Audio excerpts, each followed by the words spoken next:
Wow, busy one today. Good to see. Morning, guys. We will start with the broadcast section that's got no embargo, followed by an embargoed section for 10:30 p.m. No live tweeting during the broadcast section, and phones on silent, please. Michael. How you doing, all right? Very good, thanks. You? Yeah, good. Team news. Another bombshell. Basuma out the blue on the bench. Yeah, to be honest, it was probably a little bit premature in terms of his preparation, but we value him, and we felt like it was important for him to be with the group, part of the team as much as possible, and make him feel part of it. Felt like you really enjoyed last week. It was a good result for the club, but also for you made a few changes, and they worked. You went up against a man who's debuted a place in the England side. It was a special day for you personally. A special day because we won. I think ultimately that was the only goal and the only focus to try and get us to get 3 points, and thankfully we did that in a difficult match. But I thought we managed the game quite well, and we were good value for the 3 points. Yeah, and obviously recognising and understanding that we've got another tough one at the weekend, and we have to go there as prepared as possible to hopefully get a good result. A year ago today, Spurs beat Arsenal 3-0. It was a very famous night. Of course, you're on the coaching staff. Arsenal now 24 points clear. Can you quite believe the difference this season between the two clubs? And do you think there is that big a gap between the two sides? And can Spurs rectify that in the summer? Yeah, I mean, football can change very, very quickly, good and bad, as we've seen. But I think for me, the common trend with teams that are successful and that do well is they're consistent. They're consistent with how they work and who they are. And hopefully we can find a place where we're consistent as a football club. More records broken by Harry last Saturday. He says it's not his call on a statue outside the Tottenham Hotspur Stadium one day. It was your call. Would you think Spurs should have a statue for Harry? I think that's probably a question to answer when he's not playing here, because then you can really recognise and appreciate the work he's done here. But I think right now that's probably a bit premature, because the reality is Harry is still a Tottenham player, and we're still focused on him achieving more great things for this football club, and hopefully he can do that. Still a Tottenham player, and the other day Arsene Wenger, of all people, said Harry should stay here at Spurs for at least another season. What do you make of that? Yeah, of course. I mean, our focus is on Harry until the end of the season, like it is on every other player. And then we realise that at the end of the season, there's some decisions to make for different people and different players. But ultimately, the focus on every single player in that dressing room right now is the next 3 games, because we need to finish the season strong and be in a good place come the summer. If Spurs qualify for Europe, would you finish the season, you personally thinking, I've achieved good things here over the last few games? It's tough, because I mean we are in a results business, and I do understand that, and I recognise that. I'm not naive enough to think otherwise, but at the same time, I think in the summer, I'm pretty sure that we'll look at the work we've done and feel like we've done a good job in terms of the culture we've tried to set, the environment we've tried to set, and what we've tried to create at this football club, and hope and expect that going forward that will continue. Success for the under 17s and 18s recently, obviously disappointment for the under 21s. Can you tell us a bit more about that? Is there maybe an issue in this country at that age group? It's tough, that age group, the development level. Is it something to worry about here, or how do you see it? I'm not sure. For me, I think the most important phase for any academy player is their scholarship years. When you come in the building full-time, I feel like you need a solid 2 years around the academy coaches, getting taught, and to really understand what it's like. And then, of course, I think that's a difficult area from sort of 18 to 21, 22, where different players probably develop at different ages and want different things. But ultimately, at that age, you need to be good enough for the first team, or the phone needs to ring for you to go and play on loan. I think that's probably the drive behind a lot of the work that happens at different ages. And obviously, we've had poor outcome in terms of our under-21s, but at the same time we recognise that the 17s and 18s have done well. But as an academy as a whole, I think we want to be better. I think that's not wrong for me to say that. Sorry to finish on a downer, but there were some pretty disgusting scenes when Sonny was walking past the Crystal Palace fans, and thankfully Spurs and Palace called it out, and it's under investigation. How was Son after that, and how is he this week? I know you speak so well of the players, and you know Son really well, don't you? You want to talk more about him. Yeah, he's a fantastic human being, and I love him as a person. I love him as a footballer, but more importantly, I love him as a person. And, I mean, ultimately it's sad to see. It's not what we ever want to see. And I feel sad for the people doing it, ultimately. Listen, we stand with Sonny, we stand with all our players. We want to protect all our players at all times, in our stadium, at other stadiums. We want to respect players because they're there and they're entertaining us, and they're giving their lives to entertain us as fans of football. But ultimately, if there's anyone stepping out of line, then they need to be punished. I think it's as simple as that. Thanks, Michael. Matthew? Yes. Ryan, 3 games in charge on your second spell at Spurs. 3 games to go to the end of the season. How do you reflect on what happened, what you've done in the club? Because sensational games in Liverpool, even with the defeat, another draw against the rival Man United, another victory. How do you reflect on your second spell now? Yeah, obviously it's we're still sort of halfway through the process, so it's probably tough to truly reflect on where we are at this moment. But I think the general feeling is that we're changing some things that normally take a lot of time, but we understand we haven't really got time. But at the same time, I think everyone here knows who we are, how we work, and what we want to be, and we're trying to get everyone to buy into that. And since you came back at Spurs, what do you think are the biggest strengths that emerged from the team for the last 3 games? Listen, I think we know we've got top players. I think we've proven that over a number of years now. We do have top players here, but I think probably the biggest message is that we need to be consistent in every aspect of the game, on the pitch and off the pitch. We need to be consistent as a football club and as a group, and then we need to be together. That's inside here, but then we also need to create an environment and a culture where everyone's together. Our fans are with us. We need our fans. They're amazing. They're the best, and they need to see a team that make them feel part of something. We already said that you played Europe rivals, Man United and Liverpool. Aston Villa is also a contender for Europe, and Unai Emery has just won the Premier League Manager of the Month prize this morning. How dangerous is Aston Villa, do you think? He obviously has done a fantastic job, not only at Aston Villa, but I'm pretty sure everywhere he's been in his coaching career, he's done an amazing job. And we understand that, we're going to Villa Park and it's going to be a difficult match, like the Premier League always is, but we have to be ready. We have to be ready to fight for a difficult match, but at the same time confident and have belief that we can get a good result. And last question on Fraser Forster. He's been quite reliable for his few games recently with Spurs. Does it give you a feeling of confidence you can count on and rely on?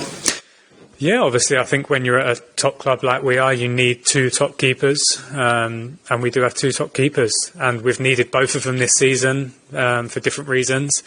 So we trust Fraser, we believe in Fraser, and we know he can contribute and help the team. Thank you. Ian? Hi Ryan, how are you? Yeah, I'm good. Thank you. Yourself? Good, thank you. Harry was mentioning this week during an interview the club needing, I presume by the club he means the players, he needed to go back to the values they showed when Mauricio Pochettino was here. Do you think he was right? Absolutely. Yeah, absolutely. I'm fully with him on that, 100%. How have they stepped them, those values? Listen, we can talk a lot about players, but I think environment, culture, it's everyone, it's everything, the small details, and we have to have many people driving that, not just 1 or 2 people. It has to be driven from within. Listen, I agree with him because I was part of probably the change in terms of setting new standards and a new culture within this place, and listen, you can spend years trying to build something, but at the same time, it can take not much to lose it. Thankfully for us, I think we've still got many good people within these walls that know and feel what good looks like, and probably more importantly, want that as well. So yeah, that's something we absolutely strive for, and I think ultimately that transfers outside the walls as well, to everyone, you guys, our fans, the outside world. When you see a football club that are together and that's strong, then that transfers to everyone. I think from an outside point of view, people wonder why that matters so much to a footballer going onto a football pitch to play football, win football matches. If you could just outline why having the right values and the right way to behave Monday to Friday should match on Saturday. I think we're talking about a massive football club here, and you come in here and you see the size of this training ground as well, and it's important, it's vital, it's crucial that everyone comes in here and are pulling in the same direction and want the same things. I think that goes for every single football club as well, and we need that. Every club needs that, and yeah, we need that, and I agree with him. I make him right. I'm happy that he said it, because he's one of the people that I want to drive it, because he's important for us in terms of his stature at this football club, but also understanding that there's many people that can contribute as well. He's getting close to 50 goals now behind Alan Shearer, which is, again, something he said he wants to try and beat. Do you think, judging by his goal scoring record, that's probably about 2 years, do you reckon he can do that as a Spurs player? Listen, I think Harry will continue to score goals. I have absolutely no doubt about that. I said after the Palace game, I don't really like to look too far ahead, because in football and in life, honestly, anything can happen. It's just important that Harry's focused on every game, and our players are focused on every game that they appear in. And yeah, he's an example of someone that's always focused. And I've always said that if Harry plays games of football, he'll score goals. We know that. Just two more. Another pillar of this team for the last decade has been Hugo Lloris. Been linked with maybe moving away in a new challenge. I think many people think he's probably played his last game for the club. If he goes, you obviously need a new goalkeeper for next year. Is there a big overhaul needed, or is it just little bits and pieces that will be needed for whoever it is, be it you or another manager, to come in and sort it out in the summer? I think, first of all, we're talking about a hypothetical situation there in terms of an individual. And at the same time, we recognise, and honestly, the next 3 games are important for us. And then I'm sure those conversations will happen. We know we've got a big squad. We know we've got players coming back from loan, and maybe the club want to do some business. I'm not sure. It's not necessarily always the right and best option. But that's 2 or 3 weeks' time, and we can't look too far ahead. We really have to focus on now, because our next 3 games are really important to finish the season well. And finally, you mentioned before about Europe. Does it matter which competition Spurs are in this season? I mean, the Europa Conference League is still a new competition, but as Roma showed last year and West Ham are showing this year, it's still a European competition to be taken seriously. Or does it have to be Europa League for Spurs to be a success? I think we're in a moment where we need to try and just finish as high as possible and get as many results as we can in these next 3 games, and then see where we are. Hopefully that is in Europe. And listen, ultimately, competition is competition. And it would be very wrong for any club to speak bad about a competition. You want to win. And to be perfectly honest, I think Jose Mourinho has done an incredible job to give that competition a real stance and importance. I think that was probably quite crucial that something like that did happen. So whoever's in Europe, we see with West Ham now, there is a desire to try and win. Finish this section with Ali, please. Obviously, you've been here before, you did all this in 2021. I just wondered, what have you found the differences are? It might be in yourself, the club, the squad, between those 2 periods where you've taken charge? Obviously, we've come in at quite difficult moments. I think that's the similarity in both, which is tough. That makes it quite difficult, because when you don't have a lot of time, it's really tough to change and influence too much. But at the same time, I think the first time probably I thought I could do a good job, as opposed to this time I know we could do a good job. I think that's the general feeling from me and my coaching team. And hopefully we'll finish the season and look back and say, yeah, we did do a good job. Is that a confidence thing with you in that obviously you've got your pro licence now, you're just a more experienced coach? Is that part of that? Yeah, I've spoke about it a lot. I mean, first of all, I know this football club. I know this football club very well, and I feel this football club inside of me, which I think can help.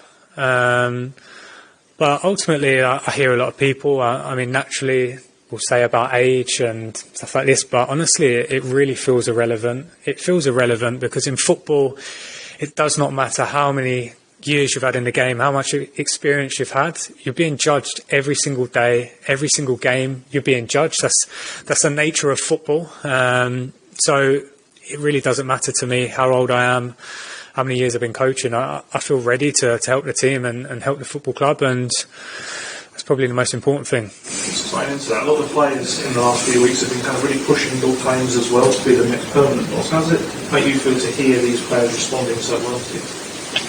Yeah, obviously that's a nice feeling, but at the same time I understand we need to get results on and off the pitch. It's the nature of the business. We're aware of that, and hopefully we will do that. One of those players I want to talk about, Dejan Kulusevski. Obviously, that just was such a sensational second half of the season when he arrived. This one's been more difficult for him. How do you, or any coach, whoever it is, kind of get him back to the Dejan maybe for next season? Yeah, listen, I love Decky as a player. I think he's got so much room to grow and be a top player, even though he already is a top player. At the same time, when you play for a club like this, I think it's important that you feel like you have to earn the shirt in every moment. Naturally, when you play for a club like this, there's competition. And at the moment, well, last week, we see that he was on the bench, but he come on and he helped the team get the result, which is important because you need a full squad. Now, the intensity, the demands of the Premier League is so much that it's bigger than just the 11 players playing on the pitch at the start. You need players to come on and be ready to contribute and help. We see with Eric Dyer the other day as well, when Clem went off injured, he had to be ready for 5 minutes, and he played an important role.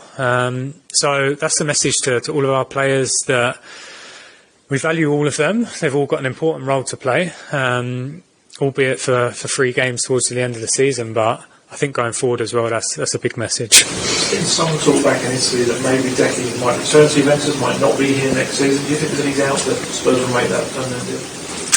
I'm not sure about that, if I'm perfectly honest. I think the general feeling is that Decky's a Tottenham player. So I mean, those conversations, like many other conversations about other players, will probably happen come the end of the season. Okay, we'll end the broadcast section then, move on to the embargo for 10:30 p.m. tonight. Tom?